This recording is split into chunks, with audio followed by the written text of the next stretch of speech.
Last lecture में हमने organic chemistry के बारे में पढ़ा था कि ऑर्गेनिक केमिस्ट्री आपकी वो ब्रांच होती है केमिस्ट्री की जिसमें हम ऑर्गेनिक कंपाउंड्स के बारे में स्पेसिफिकली पढ़ते हैं, है ना।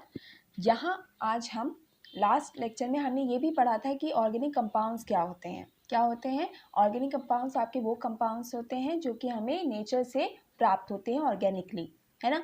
लेकिन यहाँ देखा जाए तो मैं आपको एक दूसरी डेफिनेशन भी बताऊंगी, लेकिन उसमें एक एक्सेप्शन भी प्रेजेंट है। ये डेफिनेशन आपने क्लास 10 में पढ़ी होगी कि the compounds of carbon are known as organic compounds but some exceptions are there. ये आपने क्लास 10 में पढ़ा होगा कि जितने भी कंपाउंड्स कार्बन कंटेन कर रहे होते हैं वो आपके ऑर्गेनिक कंपाउंड्स होते हैं। लेकिन उसी समय आपने ये भी पढ़ा होगा कि उसमें कुछ एक्सेप्शंस भी प्रेजेंट होते हैं। जैसे कि यहाँ पे हम एग्जांपल्स दे सकते हैं कि यहाँ पे देखो क्या है, कार्बन कंटेनिंग ऑर्गेनिक कंपाउंड। यहाँ पे सभी कंपाउंड जो हैं वो कार्बन कंटेन कर रहे हैं और इन सभी को हम ऑर्गेनिक कंपाउंड कंसिडर करते हैं। इसमें तो कुछ हमें सरप्राइजिंग देखने को नहीं मिला। यहीं दूसरी ही तरफ मैंने कुछ ऐसे एग्जांपल्स भी आपको बताए हैं जिसपे ये कार्बन तो कंटेन कर रहे हैं लेकिन ये इनऑर्गेनिक कंपाउंड कंसिडर किए जाते हैं। यहाँ पे हमें थोड़ा सा सरप्राइज हुए हम लोग, है ना, कि ये कार्बन तो कंटेन कर रहे हैं लेकिन ये सारे के सारे कंपाउंड इनऑर्गेनिक कंपाउंड कंसिडर किए जाते हैं। तो इसी वजह से अगर हम ये किसी को स्टेटमेंट बताते हैं, ये डेफिनेशन देते हैं कि ऑर्गेनिक कंपाउंड्स में क्या होते हैं कि वो कंपाउंड जो कि कार्बन कंटेनिंग होते हैं वो सारे के सारे ऑर्गेनिक कंपाउंड होते हैं, तो उसमें आपको एक स्टेटमेंट भी ऐड करनी होती है कि लेकिन उसमें कुछ एक्सेप्शंस भी होती हैं और वो कुछ एक्सेप्शंस की एग्जांपल्स भी आपको पता होनी चाहिए, तभी वो जो आप डेफिनेशन ये बताओगे ये सही साबित होगी। ठीक है, तो क्या क्या है कुछ एक्सेप्शंस में, आपके ऑक्साइड्स आ जाते हैं कार्बन के, जैसे कि कार्बन मोनोऑक्साइड हो गया, कार्बन डाइऑक्साइड हो गया, है ना। कार्बन मोनोऑक्साइड का केमिकल फॉर्मूला CO होता है और कार्बन डाइऑक्साइड का केमिकल फॉर्मूला CO2 होता है। दूसरी तरफ आपके कार्बोनेट्स जितने भी होते हैं, हाइड्रोजन कार्बोनेट्स होते हैं और जो कार्बाइड्स होते हैं, ये सभी आपके कार्बन कंटेनिंग कंपाउंड हैं लेकिन कैसे कंसीडर किए जा रहे हैं, इनऑर्गेनिक।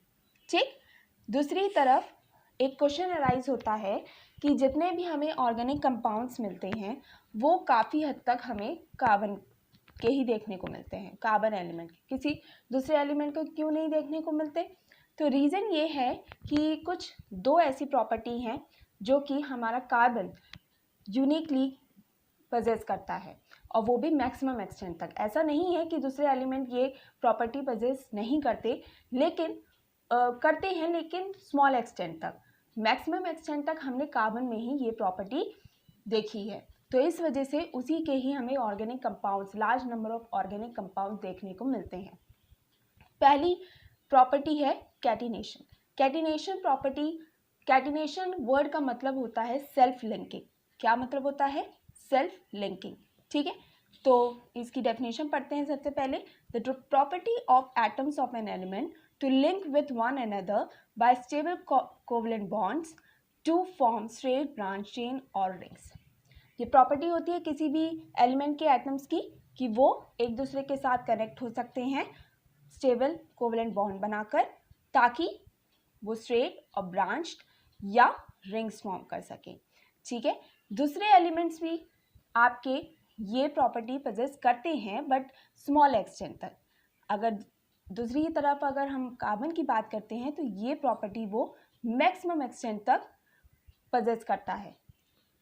ठीक है, यहाँ पे हम देख सकते हैं कि कार्बन देखो स्ट्रेट चेन भी फॉर्म कर सकता है, ब्रांच भी फॉर्म कर सकता है और रिंग भी फॉर्म कर सकता है।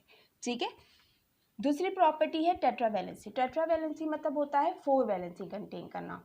4 वैलेंसी की वजह से जो हमारा कार्बन है वो कोवलेंट बॉन्ड दूसरे एटम से या अपने ही एटम, सेवरल एटम्स, अपने ही जैसे एटम से बना के large number of organic compounds form कर सकते हैं।